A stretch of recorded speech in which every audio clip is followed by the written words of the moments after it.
जय श्री राधे राधे राधे। कार्तिक महात्म्य 21वां अध्याय। लंबोदरम नमस्तुभ्यं सततमोदकप्रिय निर्विघ्नं कुरु मो देव सर्वकार्येषु सर्वदा।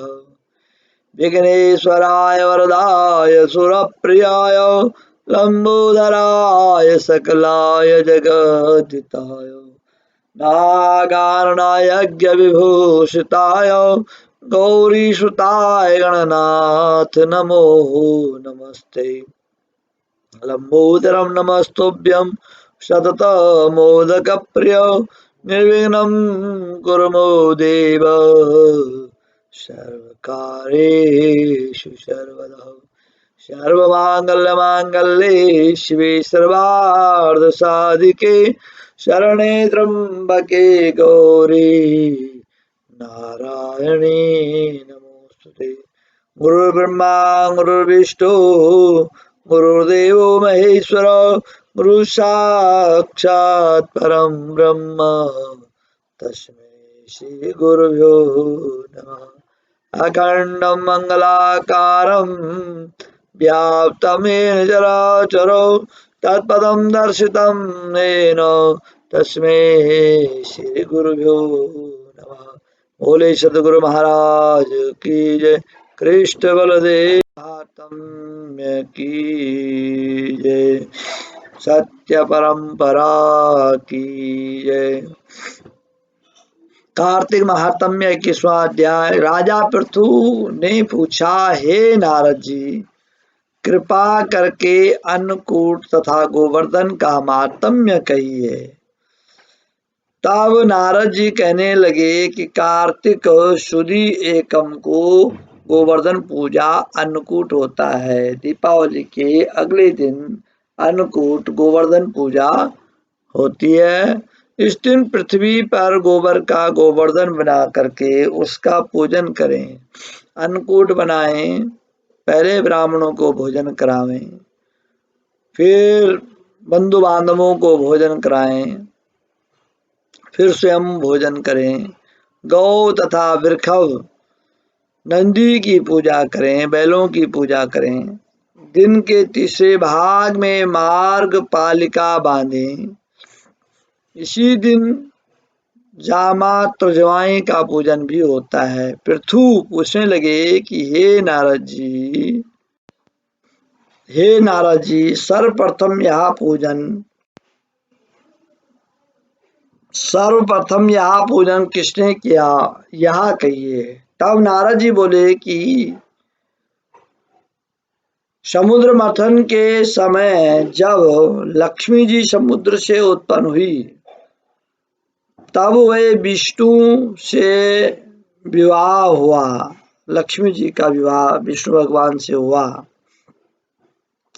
इससे आनंदित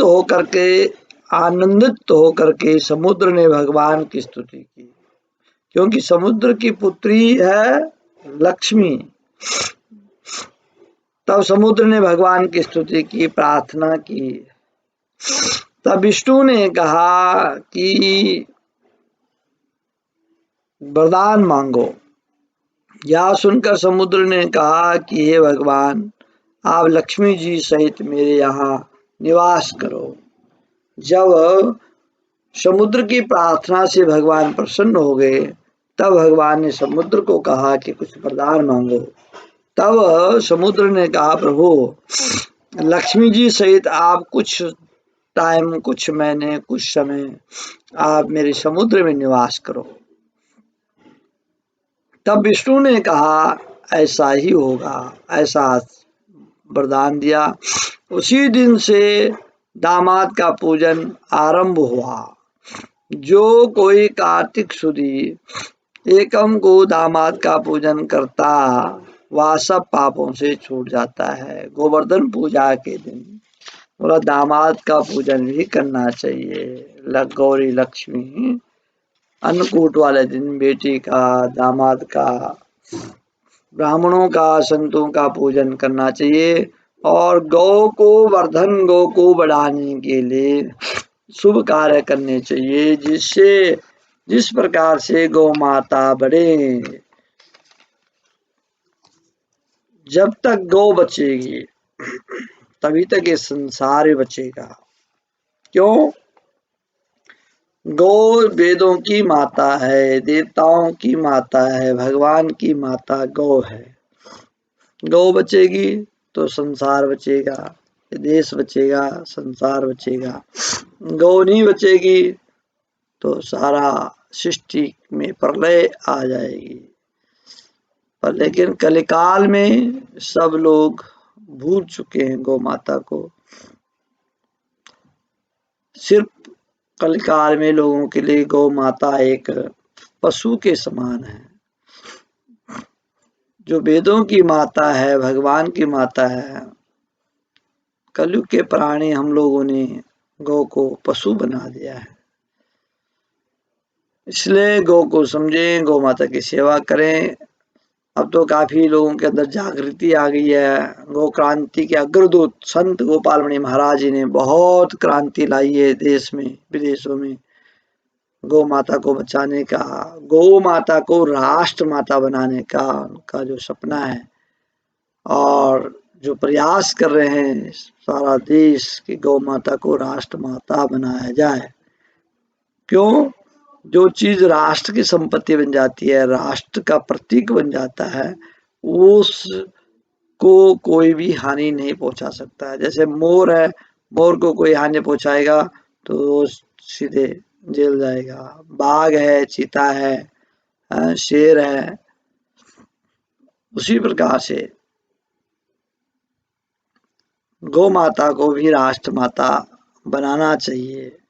पर लेकिन हमारा हिंदुस्तान सारे विश्व में एक हिंदुस्तान है और उस हिंदुस्तान में भी जो हिंदुओं की आस्था है गौ माता, उसकी भी सुरक्षा नहीं है। तो बताइए आप, आम आदमी की क्या सुरक्षा होगी? तो कार्तिक के महीने में गोवर्धन, दीपावली के अगले दिन गोवर्धन पूजा होती है। जो श्रद्धा भाव भक्ति से गोवर्धन की पूजा करता है, गौ माता की सेवा करता है, भगवान की सेवा करता है, भगवान उनकी मनोकामना पूर्ण करते हैं और अंतिम समय उनको वैकुंठ की प्राप्ति कराते हैं। बोले कार्तिक महात्म्य की जय, कार्तिक मास की जय। मेरा यूट्यूब चैनल आप लोग सब्सक्राइब करें, घंटी दबाएं, लाइक करें, शेयर करें। इसी प्रकार से हम आपके बीच में बने रहेंगे। बोले सत्य सनातन धर्म की जय। भगवान का चिंतन मनन करते रहें। श्री कृष्ण गोविंद हरे मुरारी।